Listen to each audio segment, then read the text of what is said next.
ನಮಸ್ತೆ ಕರ್ನಾಟಕ. ನನ್ನ ಯೂಟ್ಯೂಬ್ ಕುಟುಂಬದ ಸದಸ್ಯರೆಲ್ಲರಿಗೂ ನನ್ನ ವಂದನೆಗಳು. ಮಂಚಾಲಮ್ಮನ ಆಶೀರ್ವಾದವನ್ನು ಪಡೆಯುತ್ತಾ, ಆರಾಧ್ಯರನ್ನು ಸ್ಮರಣೆ ಮಾಡ್ತಾ, ತಾಯಿ ಮಾರಿಕಾಂಬೆಯನ್ನು ಸ್ಮರಿಸುತ್ತಾ ಇವತ್ತು ನಾನು ನಿಮ್ಮ ಮುಂದೆ ಬಂದಿದ್ದೇನೆ. ನನ್ನ ಕಾರ್ಯಕ್ರಮಕ್ಕೆ ತಮಗೆಲ್ಲರಿಗೂ ಸ್ವಾಗತವನ್ನು ಬಯಸುತ್ತಾ, ನಮ್ಮ ಆರಾಧ್ಯರು ನಿಮ್ಮೆಲ್ಲರನ್ನ ಕಾಪಾಡಲಿ, ಅವರ ಕರುಣ ಕೃಪಾ ಕಟಾಕ್ಷ ಸದಾ ನಮ್ಮ ಮೇಲೆ ಇರಲಿ ಅಂತ ಹೇಳ್ತಾ ಇವತ್ತಿನ ಕಾರ್ಯಕ್ರಮವನ್ನು ಶುರು ಮಾಡ್ತಾ ಇದ್ದೀನಿ. ಇವತ್ತಿನ ಕಾರ್ಯಕ್ರಮದಲ್ಲಿ ಕೇಳಿದಂಥ 2 ಪ್ರಶ್ನೆಗೆ ನನಗೆ ತಿಳಿದ ಮಟ್ಟಿಗೆ ನಾನು ಉತ್ತರವನ್ನು ಕೊಡ್ತೀನಿ. ನಾನೇನು ದೊಡ್ಡ ವೇದಾಂತಿ ಅಲ್ಲ, ಎಷ್ಟೋ ಗ್ರಂಥಗಳನ್ನು ಓದ್ದವಳಲ್ಲ. ಅನುಭವದ ಒಂದು ಮಾತಿನ ಪ್ರಕಾರ ನಾನು ಹೇಳಬಹುದು. ಯಾಕಂದರೆ ನಾನು ಹಿಂದೆ ಒಂದು ವಿಡಿಯೋವನ್ನು ಮಾಡಿದಾಗ ಆ ವಿಡಿಯೋದಲ್ಲಿ ಒಬ್ಬರು ಹಾಕಿದ್ರು ಏನು ಅಂದರೆ, ಬರೇ ಸುಳ್ಳು, ರಾಯರಿದ್ದಾರೆ ಅನ್ನೋ ಸುಳ್ಳು, ಹೀಗೆಲ್ಲ ಆಗುತ್ತೆ ಅನ್ನೋದು ಸುಳ್ಳು ಸುಳ್ಳು ಹೇಳಬೇಡಿ ಅಂತ ಹಾಕಿದ್ದಾರೆ. ಜೊತೆಗೆ ಇನ್ನೊಬ್ಬರು ಮತ್ತೊಂದು ವಿಡಿಯೋದಲ್ಲಿ ಹಾಕಿದ್ದಾರೆ ಏನಂದರೆ, ರಾಯರು ಎಲ್ರಿಗೂ ಒಳ್ಳೇದು ಮಾಡಿದ್ದಾರೆ, ಆದರೆ ನಮಗೆ ಮಾಡಿಲ್ಲ. ಇದು ಮೆಸೇಜಲ್ಲಿ ಮಾತ್ರ ಅಲ್ಲ, ನನಗೆ ವಾಟ್ಸಪ್ಪಲ್ಲೇ ನನಗೆ ಬಂದಿದೆ. ಇದು ಎಲ್ರಿಗೂ ರಾಯರು ಒಳ್ಳೇದು ಮಾಡ್ತಾರೆ ಅಂತ. ಆದರೆ ನಾನು ಯಾಕೆ ಕಾಣ್ತಾ ಇಲ್ಲ ಅವರಿಗೆ? ನನ್ನ ಕಷ್ಟ ಯಾಕೆ ರಾಯರು ಕೇಳ್ತಾ ಇಲ್ಲ? ನಿಮಗೆಲ್ಲರೂ ಇದ್ದಾರೆ, ಇಂಥ ಪವಾಡಗಳನ್ನು ಹೇಳ್ತೀರಿ, ಆದರೆ ನನಗೆ ಏನೂ ಇಲ್ಲ. ರಾಯರನ್ನಿಷ್ಟ ಆರಾಧನೆ ಕರದಲ್ಲಿ ಬರ್ತಾರೆ ಅಂತೀರಿ ನೀವು, ಇಲ್ಲ ಪೂಜೆ ಮಾಡಿದರೆ ಸೇವೆ ಇಟ್ಕೊಳ್ಳೋದಿಲ್ಲ, ಫಲ ಕೊಡ್ತಾರೆ ಅಂತೀರಿ, ಏನೂ ಇಲ್ಲ. ಎಷ್ಟು ವರ್ಷದಿಂದ ನಾನು ಇದು ಮಾಡ್ತಾ ಇದ್ದೀನಿ ಅಂತಾನೆ ನನಗೆ ಹಾಕಿದ್ರು. ಆದರೆ ಇದಕ್ಕೆ ಉತ್ತರ ಕೊಡೋದು ಬೇಡ ಅಂತ ಅಂದ್ಕೊಂಡಿದ್ದೆ ನಾನು. ಯಾಕಂದರೆ ಏನೋ ಒಂದು ಇರ್ಬೋದು ಅವ್ರ ಮನಸ್ಸಿಗೆ, ಪಾಪ ನೋವಾಗಿರುವಂಥದ್ದು. ಹಾಗೆ ಈಗ ನೋವಾಗಲಿ ಅಂತಲೂ ನಾನು ಉತ್ತರ ಕೊಡ್ತಾ ಇಲ್ಲ. ಕೆಲವೊಂದನ್ನ ವಿಷಯವನ್ನು ನಾನು ನಿಮ್ಮ ಮುಂದೆ ತರೋಕೆ ಮನಸ್ಸು ಇದು ಮಾಡ್ತಾ ಇದ್ದೇನೆ. ಕರದಲ್ಲೇ ಬರುವಂಥ ಗುರು ರಾಯರು, ಕರದಲ್ಲಿ ಬರುವಂಥ ಗುರು ರಾಯರು ಕರುಣಾಮಯಿ. ಜೊತೆಗೆ ಅಂದರೆ ತಾನು ಬರದೇ ಇದ್ದರೂ ಮತ್ತೊಬ್ಬರ ಮೂಲಕ ನಮಗೆ ಸೂಚನೆಯನ್ನು ಕೊಟ್ಟು, ಸಲಹೆಯನ್ನು ಕೊಟ್ಟು ಕಾಪಾಡುವಂಥವರು ನಮ್ಮ ರಾಯರು. ಅದು ಬಹುಶಃ ಪ್ರತಿಯೊಬ್ಬ ರಾಯರ ಭಕ್ತರಿಗೆ ಗೊತ್ತು. ಆ ಅನುಭವ ಪಡ್ಕೊಂಡವರಿಗೆ ಅದು ಗೊತ್ತು. ಹೇಗೆ ರಾಯರ ಪವಾಡ, ಹೇಗೆ ರಾಯರನ್ನು ಆರಾಧನೆ ಮಾಡಿ ರಾಯರೇ ಅಂತ ಕೂಗಿದಾಗ ಏನು ಫಲ ಸಿಗುತ್ತೆ, ಅದೆಲ್ಲ ನಂಬುದವ್ರಿಗೆ ಗೊತ್ತು. ಇವತ್ತು ರಾಯರೇ ಇಲ್ಲ, ರಾಯರೇ ಸುಳ್ಳು ಅನ್ನೋದಾಗಿದ್ದರೆ ವರ್ಷಕ್ಕೂ ಮಂತ್ರಾಲಯದಲ್ಲಿ ಆ ರೀತಿ ಜನ ಜಾಸ್ತಿ ಆಗ್ತಾ ಇರಲಿಲ್ಲ. ಯಾಕಂದರೆ ಆರಾಧನೆ ಆದ ಮೇಲೆ, ಆರಾಧನೆ ಆಗಿ 2 ತಿಂಗಳ ಮೇಲೆ ನನ್ನ ಅಕ್ಕನ ಮಗ, ಅಕ್ಕನ ಸೊಸೆ ಎಲ್ಲರೂ ಮಂತ್ರಾಲಯಕ್ಕೆ ಹೋಗಿದ್ರು. ಅವಾಗ ಎಷ್ಟು ಜನ ಸಂದಣಿ ಇತ್ತು ಅಂದರೆ, ಯಾರೋ ಒಬ್ಬರಲ್ಲಿ ಹೇಳ್ತಾರಂತೆ, ಆರಾಧನೆಯಲ್ಲೂ ಈ ರೀತಿ ಜನ ಆಗಲಿಕ್ಕಿಲ್ಲ ಅಂತ. ಅವರು ಪ್ರಸಾದ ಊಟ ಸಹಿತ ಉಂಡಿಲ್ಲ. ಯಾಕಂದರೆ ಆ ರೀತಿ ಜನ ಊಟದ ಹಾಲಲ್ಲಿ ನಿಂತ್ಕೊಳ್ಳೋಕ್ಕಾಗಲ್ಲ. ಸಣ್ಣ ಮಕ್ಕಳನ್ನೆಲ್ಲ ತಂದವರಿಗೆ ಏನಾಗುತ್ತೆ, ಆಗಲ್ಲ, ಕಷ್ಟ ಆಗುತ್ತೆ. ಆ ಮಕ್ಕಳೆಲ್ಲ ಹಸು ಅಂತಾರೆ. ಆಗ ಅವ್ರು ಹೋಗಿ ಮಂತ್ರಾಲಯದ ಹೋಟೆಲಲ್ಲಿ ಊಟ ಮಾಡ್ಕೊಂಡು ಹೋಗಿದ್ರು. ಎಲ್ಲೇ ಊಟ ಮಾಡಿರಲಿ ಮಂತ್ರಾಲಯ ನೆಲದಲ್ಲಿ ನೀವು ಊಟ ಮಾಡ್ತೀರಿ ಅಂತ ಆದರೆ ಅದು ಪ್ರಸಾದನೆ. ಇಲ್ಲಿ ರಾಯರ ಪ್ರಸಾದ ಅಂತ ಕಣ್ಣಿಗೆ ಹೊತ್ಕೋತೀವಿ, ಅಲ್ಲಿ ದುಡ್ಡು ಕೊಟ್ಟು ಆ ಪ್ರಸಾದವನ್ನು ತಿಂದ್ಕೊಂಡು ಬರ್ತೀವಿ. ಎಲ್ಲಿದ್ರು ಅನ್ನಪೂರ್ಣೇಶ್ವರಿ. ಅದಕ್ಕೆ ಆ ರೀತಿ ಜನ ಜಾಸ್ತಿ ಆಗ್ತಾ ಇರೋದಲ್ಲಿ ರಾಯರ ಪವಾಡ, ರಾಯರ ಪ್ರೀತಿ, ರಾಯರ ಕರುಣೆ ಇರೋದ್ರಿಂದ. ಆದರೆ ತನಗೇನು ಹೀಗೆ ಯಾಕೆ ಆಗ್ತಾ ಇಲ್ಲ, ನನಗೆ ಆಗ್ತಾ ಇಲ್ಲ, ರಾಯರು ಯಾಕೆ ನನ್ನನ್ನು ಕಾಪಾಡ್ತಾ ಇಲ್ಲ, ರಾಯರು ಯಾಕೆ ನನ್ನನ್ನು ನೋಡ್ತಾ ಇಲ್ಲ ಅನ್ನೋದಾದರೆ, ನನ್ನ ತಿಳುವಳಿಕೆ ಮೇರೆಗೆ ನಾನು ಒಂದು ವಿಷಯವನ್ನು ಹೇಳಬಲ್ಲೆ.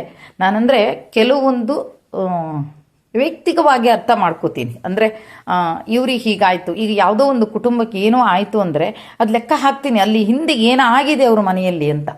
ಅವ್ರ ಮನೆಯಲ್ಲಿ ಏನಾಗಿದೆ ಹಿಂದಾಗಿರ್ಬೋದು, ಅಥವಾ ಚೆನ್ನಾಗಿದ್ದಾರೆ ಅವರು, ಮತ್ತೊಬ್ಬರು ಮನಸ್ಸು ನೋಯಿಸೋರಲ್ಲ, ಆದರೂ ಅವ್ರ ಮನೇಲಿ ಅವ್ರದ್ದು ಏನೋ ನಡೀತಾ ಇದೆ ಅಂತಾದರೆ ಕಾರಣ ಹಿಂದಿನ ಜನ್ಮದ ಯಾವುದೋ ಒಂದು ಪಾಪದ್ದು ಅಥವಾ ಇನ್ನೇನೋ ಮಾಡಿದ್ದಿರ್ಬೋದು, ಇಲ್ಲ ಅಂತಲ್ಲ ಅಲ್ವಾ, ಹೀಗೂ ಇರಬಹುದು.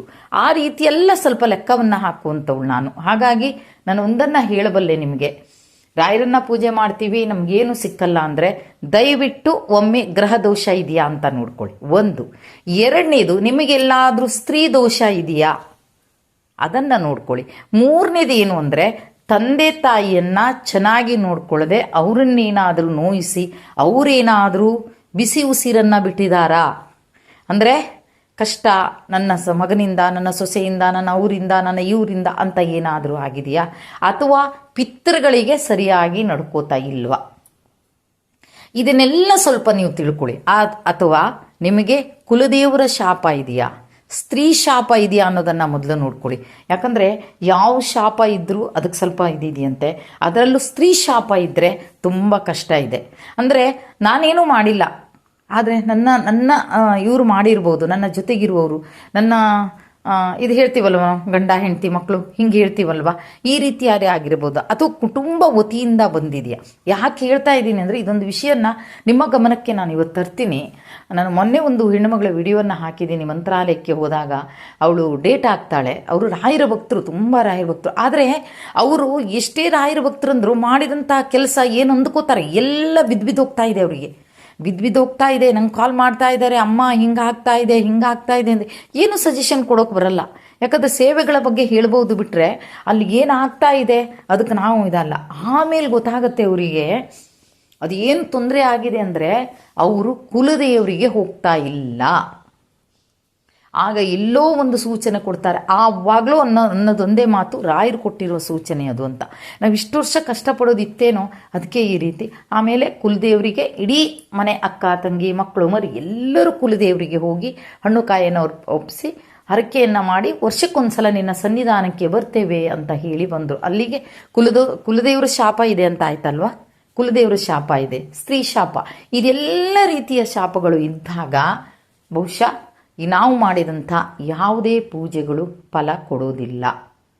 ಸ್ತ್ರೀ ಶಾಪ ಅಂದರೆ ಹೇಗೆ? ತಾಯಿಯನ್ನು ನೋಯಿಸಿರೋದು, ಅತ್ತೆಯನ್ನು ನೋಯಿಸಿರೋದು, ಅಥವಾ ಏನೋ ಒಂದು ಸ್ತ್ರೀಯರಿಗೆ ಅವಮಾನ ಮಾಡುವಂಥದ್ದು, ಅಥವಾ ಏನೋ ಕೊಟ್ಟಂಥ ಹಣನ ವಾಪಸ್ ಕೊಡದೇ ಇರುವಂಥದ್ದು, ಅಥವಾ ಚಿನ್ನ ಒಡವೆಗಳನ್ನು ಇಟ್ಕೊಂಡು ಏನೋ ಮಾಡ್ಕೊಂಡಿರೋದು, ಅಥವಾ ಅವರು ಲಕ್ಷ ಹಣ ನಿಮಗೆ ಕೊಟ್ಟಿದ್ದಾರೆ, ಆ ಹಣನ ಅವರು ಕೇಳೋಕೆ ಬಂದಾಗ ಅವ್ರಿಗೆ ಅವಮಾನ ಮಾಡಿರುವಂಥದ್ದು.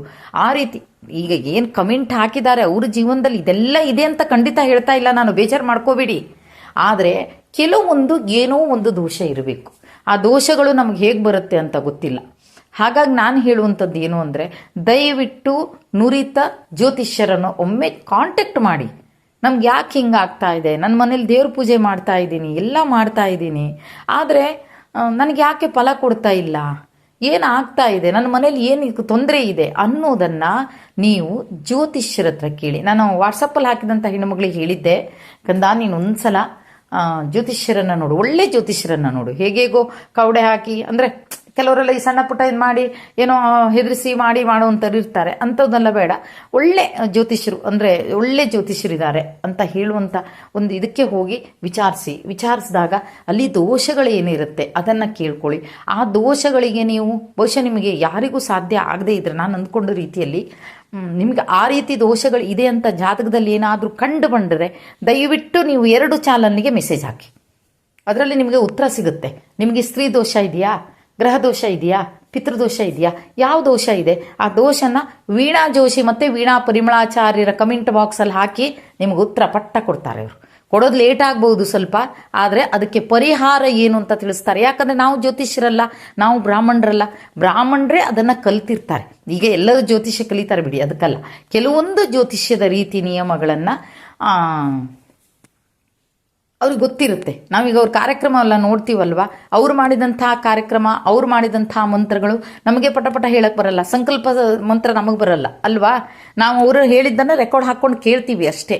ಅದಕ್ಕೆ ನಾನು ಹೇಳೋದು, ನಿಮಗೆ ಆ ರೀತಿ ಇದೆಯಾ ಅಂತ ಜ್ಯೋತಿಷ್ಯರ ಹತ್ರ ಒಮ್ಮೆ ವಿಚಾರಿಸಿ. ಇಲ್ಲ ಅವರಷ್ಟು ದುಡ್ಡು ಹೇಳ್ತಾರೆ, ಇಷ್ಟು ದುಡ್ಡು ಹೇಳ್ತಾರೆ, ಮಾಡೋಕ್ಕಾಗೋದಿಲ್ಲ, ಇಂಥ ಒಂದು ಯೋಚನೆಗಳನ್ನು ಮಾಡಿ ಯಾವ್ದಾದ್ರು ಇದು 2 ಚಾನಲ್ಗಳಿಗೆ ಹಾಕಿ, ನಮ್ಗೆ ಈ ರೀತಿ ಸಮಸ್ಯೆ ಇದೆ, ಇದಕ್ಕೆ ಯಾವ ಪರಿಹಾರ ಮಾಡಬೇಕು ಅಥವಾ ಯಾವುದು ಇದಿದೆ ಅಂತೇಳಿ ನೀವು ಹಾಕಿದರೆ ಖಂಡಿತವಾಗಿಯೂ ಅದಕ್ಕೆ ನಿಮಗೆ ಪರಿಹಾರ ಆ ಕೂಡಲೇ ಕೊಡದೇ ಇರಬಹುದು. ಆದರೆ ನೀವು ಪದೇ ಕಮೆಂಟನ್ನು ಹಾಕಿದಾಗ ಖಂಡಿತವಾಗಿಯೂ ಅದಕ್ಕೊಂದು ಪರಿಹಾರವನ್ನು ಖಂಡಿತ ಕೊಡ್ತಾರೆ.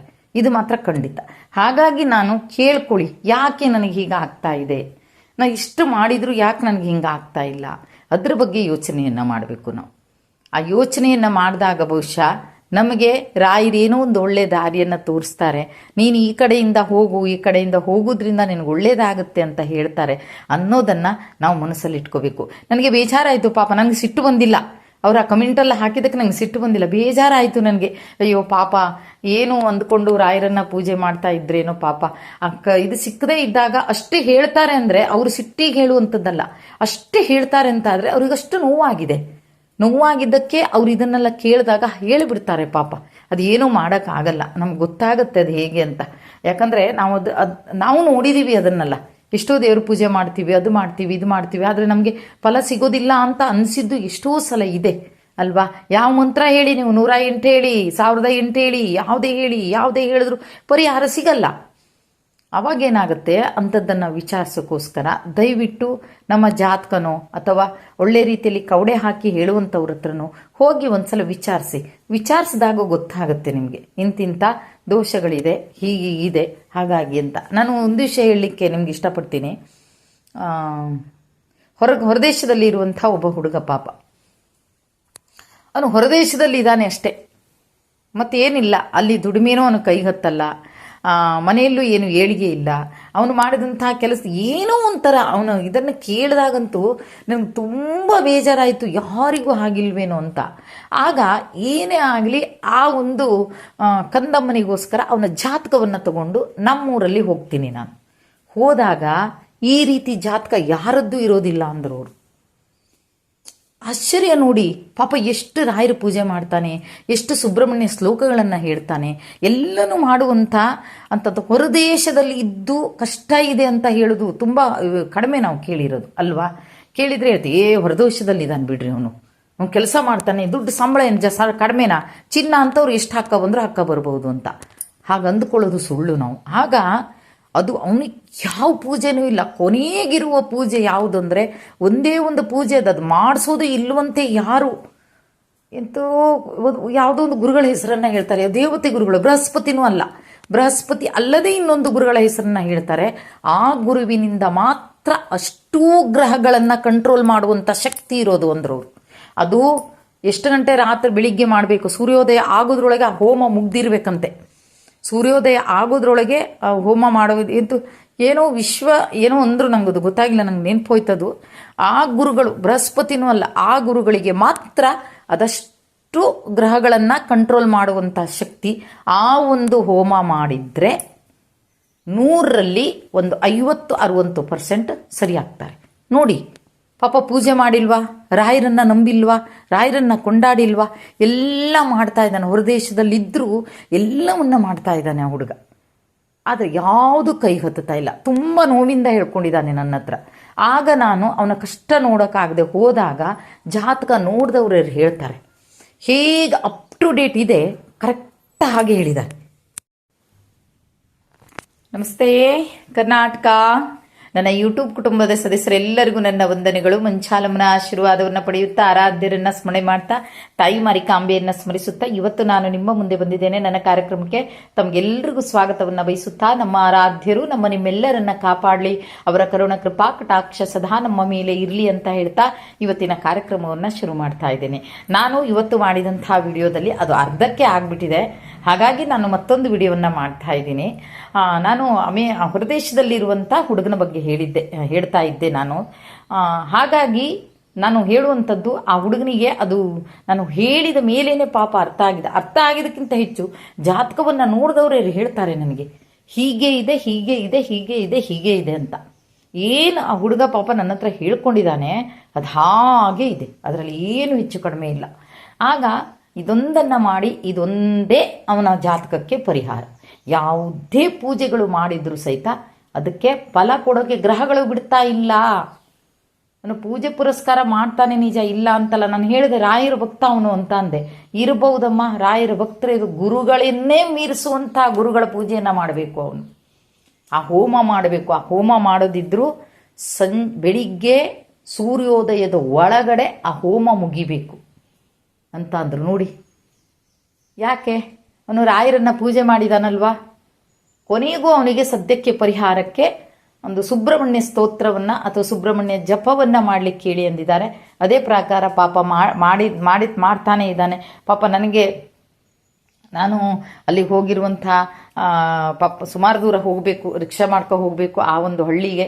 ಅಲ್ಲಿ ಹೋಗಿದ್ದೆ ನಾನು, ಅಲ್ಲಿ ಹೋಗಿದ್ದ ಚಾರ್ಜು ಪಾಪ ಎಲ್ಲ. ಆಮೇಲೆ ನನಗೆ ಫೋನ್ಪೇ ಮಾಡ್ತಾನೆ, ಬೇಡ ಅಂದರೂ ಕೇಳಲ್ಲ, ಕೊನೆಗೂ ಮಾಡ್ತಾನೆ ನನಗದೆಲ್ಲ. ನಾನು ಏಕವಚನ ಯಾಕೆ ನೋಡ್ತಾ ಇದ್ದೀನಿ ಅಂದರೆ, ಸಣ್ಣ ವಯಸ್ಸು, ಏನು ದೊಡ್ಡ ವಯಸ್ಸಲ್ಲ ಒಂದು. ದಯವಿಟ್ಟು ನೀವು ಹಾಗೆ ಯಾರೂ ಅಂದ್ಕೋಬೇಡಿ, ಇವ್ರೇನಪ್ಪ ಬರೀ ಏಕವಚನದಲ್ಲಿ ಹೇಳ್ತಾರೆ ಅಂದರೆ. ಪಾಪ ಅಂದರೆ ಇನ್ನು ಏನಿಲ್ಲ ಅಂದರೂ ಒಂದು 28-29 ವರ್ಷದ ಹುಡುಗ ಅವನು. ಅಮ್ಮ ಅಂತಾನೆ ಕರೀತಾನೆ ನನಗೆ. ಹಾಗಾಗಿ ನಾನು ಏಕವಚನವನ್ನು ಉಪಯೋಗಿಸ್ತಾ ಇದ್ದೇನೆ. ದಯವಿಟ್ಟು ಯಾರು ಅದಕ್ಕೆ ತಪ್ಪು ತಿಳ್ಕೊಬೇಡಿ. ಹಾಗಾಗಿ ನಾನು ಹೇಳುವಂಥದ್ದು, ಯಾರು ರಾಯರಿಂದ ನನಗೇನು ಆಗ್ತಾ ಇಲ್ಲ ಅನ್ನೋರು ದಯವಿಟ್ಟು ನಿಮ್ಮ ಜಾತಕವನ್ನು ಒಮ್ಮೆ ವಿಮರ್ಶೆ ಮಾಡಿ. ಜಾತಕವನ್ನು ಒಮ್ಮೆ ವಿಮರ್ಶೆ ಮಾಡಿದಾಗ ಅಲ್ಲಿ ನಿಮ್ಮ ಜಾತಕ ತಗೊಳ್ಳಿ, ನಿಮ್ಮ ಮನೆಯವರ ಜಾತಕ ತಗೊಳ್ಳಿ, ನಿಮ್ಮ ಮಕ್ಕಳ ಜಾತಕ ತಗೊಳ್ಳಿ, ಯಾವ ಜಾತಕದಲ್ಲಿ ಯಾವ ರೀತಿಯ ದೋಷ ಇದೆ ಅನ್ನೋದನ್ನು ನೋಡ್ಕೊಳ್ಳಿ. ಆ ನೋಡ್ಕೊಂಡಾಗ ಖಂಡಿತವಾಗಿಯೂ ಏನೋ ಒಂದು ಪರಿಹಾರ ಸಿಗುತ್ತೆ. ಅವಾಗ ರಾಯರು ಮಾಡಿದಂಥ ಇಷ್ಟರೊಳಗೆ ಏನು ಸೇವೆ ಮಾಡಿದ್ದೀರಿ ಆ ಸೇವೆ ಫಲನೂ ಖಂಡಿತ ನಿಮ್ಗೆ ಸಿಗುತ್ತೆ. ಹಾಗಾಗಿ ದಯವಿಟ್ಟು ನಿಮ್ಮ ನೋವು ನಮಗೆ ಅರ್ಥ ಆಗುತ್ತೆ. ಎಲ್ಲ ಪೂಜೆಯನ್ನು ಮಾಡಿದಾಗ, ರಾಯರನ್ನು ಕೊಂಡಾಡಿದಾಗ ಎಲ್ಲರಿಗೂ ರಾಯರು ಪವಾಡವನ್ನು ಮಾಡ್ತಾರೆ. ಆದರೆ ನನ್ನ ಜೀವನದಲ್ಲಿ ಯಾಕೆ ಮಾಡೋದಿಲ್ಲ, ಆ ನೋವು ನಮ್ಗೆ ಅರ್ಥ ಆಗುತ್ತೆ, ನನಗೂ ಅರ್ಥ ಆಗುತ್ತೆ. ಹಾಗಾಗಿ ನಾನು ಹೇಳ್ತಾ ಇರೋದು ಅದೊಂದು ನಾನೊಂದು ಮಾಹಿತಿ ಕೊಟ್ಟಿರೋದು ನಿಮ್ಗಷ್ಟೇ. ಅಂದರೆ ಹೀಗಿರಬಹುದೇನೋ, ದಯವಿಟ್ಟು ಅದಕ್ಕೊಂದು ಪರಿಹಾರವನ್ನು ಮಾಡ್ಕೊಳ್ಳಿ. ಆ ಪರಿಹಾರವನ್ನು ಮಾಡ್ಕೊಂಡ ನಂತರ ನೀವು ಮಾಡಿರುವಂಥ ಪ್ರತಿಯೊಂದು ಪೂಜೆಗೂ ಫಲ ಸಿಗುತ್ತೆ. ಖಂಡಿತವಾಗಿಯೂ ಮಾಡಿ ಅಂತ ಹೇಳ್ತಾ ಇದ್ದೀನಿ. ಇಷ್ಟೇ ನನಗೆ ಇದು ಹೇಳಬೇಕು ಅಂತ ಅನಿಸಿದೆ, ಹಾಗಾಗಿ ನಾನು ಹೇಳಿದ್ದೀನಿ. ದಯವಿಟ್ಟು ಯಾರನ್ನೂ ದೂಷಣೆ ಮಾಡೋಕ್ಕೋಸ್ಕರ ನಾನು ಮಾಡಿರುವಂಥದ್ದು ಅಲ್ಲ. ನಾವು ಇಷ್ಟು ಪೂಜೆಯನ್ನು ಮಾಡಿ ನಮ್ಮ ಜೀವನದಲ್ಲಿ ಕೆಲವೊಂದು ಪವಾಡವನ್ನು ಮಾಡಿದರೂ ಸಹಿತ ಒಮ್ಮೊಮ್ಮೆ ನಮಗೆ ಏನೋ ಒಂದು ಇದಾದಾಗ ನಾವು ಹೇಳ್ತೀವಿ ರಾಯರಿಲ್ಲ ನಮ್ಮ ಜೊತೆಗೆ, ರಾಯರನ್ನು ಇಷ್ಟು ಪೂಜೆ ಮಾಡಿದೆ ನಾನು. ಅದು ಮಾಡಿರ್ತಾರೆ, ಪವಾಡ ಮಾಡಿರ್ತಾರೆ, ಯಾರ್ದೋ ಮೂಲಕ ಸಮಾಧಾನ ಆಗಿರುತ್ತೆ. ಆದರೂ ನಾವು ಹೇಳುವಂಥದ್ದು ಏನು ಅಂದರೆ, ರಾಯರಿಲ್ಲ ಬಿಡು, ನಾನು ಇಷ್ಟು ಪೂಜೆ ಮಾಡಿದ್ನಲ್ಲ ನಿಮ್ಮನ್ನ, ಯಾಕೆ ಮಾಡಿದೆ ನಾನು ಅಂತ ಹೇಳುವಂಥದ್ದು. ಅಂಥದ್ರಲ್ಲಿ ಅವರಿಗೂ ನೋವು ಆಗಿದೆ, ಏನೋ ಒಂದು ನೋವು ಆಗಿ ಆ ಮೆಸೇಜನ್ನು ನಂಗೆ ಹಾಕಿದ್ದಾರೆ. ಅದಕ್ಕೋಸ್ಕರ ನಾನು ಹೇಳ್ತು ಅಂಥ ಒಂದು ಸಂದರ್ಭ ಯಾರಿಗೇ ಇರಲಿ, ಅವರಿಗೆ ಅಂತ ನಾನು ಹೇಳ್ತಾ ಇಲ್ಲ, ಯಾರಿಗೇ ಇರಲಿ ಬಹುಶಃ ಅದನ್ನು ಒಂದು ಸಲ ನೋಡಿ ಜಾತಕಗಳನ್ನು ವಿಮರ್ಶೆ ಮಾಡಿ ಏನಾಗಿದೆ ಎಂತಾಗಿದೆ. ಜಾತಕ ಇಲ್ಲ ನಮ್ಮದು ಅಂತಾಗ, ಜಾತಕ ಇಲ್ಲದೇ ಇದ್ರೂ ಪರವಾಗಿಲ್ಲ, ಕವಡೆ ಮೂಲಕ ನೋಡ್ತಾರೆ, ಕೆಲವೊಂದು ಪ್ರಶ್ನೆಗಳನ್ನು ಹಾಕ್ತಾರೆ, ಕೆಲವೊಂದು ಬೇರೆ ಬೇರೆ ಪ್ರಶ್ನೆಗಳು ಇರುತ್ತೆ ಜ್ಯೋತಿಷ್ಯದಲ್ಲಿ. ಅದನ್ನೆಲ್ಲ ಹಾಕಿ ಒಮ್ಮೆ ನೋಡಿ, ಖಂಡಿತವಾಗಿಯೂ ರಾಯರು ನಿಮಗೆ ಕೃಪೆಯನ್ನು ಮಾಡ್ತಾರೆ ಅಂತ ಹೇಳ್ತಾ ಇವತ್ತಿನ ಕಾರ್ಯಕ್ರಮವನ್ನು ಇಲ್ಲಿಗೆ ಮುಗಿಸ್ತಾ ಇದ್ದೀನಿ. ಜೈ ಕರ್ನಾಟಕ ಮಾತೆ, ಸರ್ವೇ ಜನ ಸುಖಿನೋ ಭವಂತು.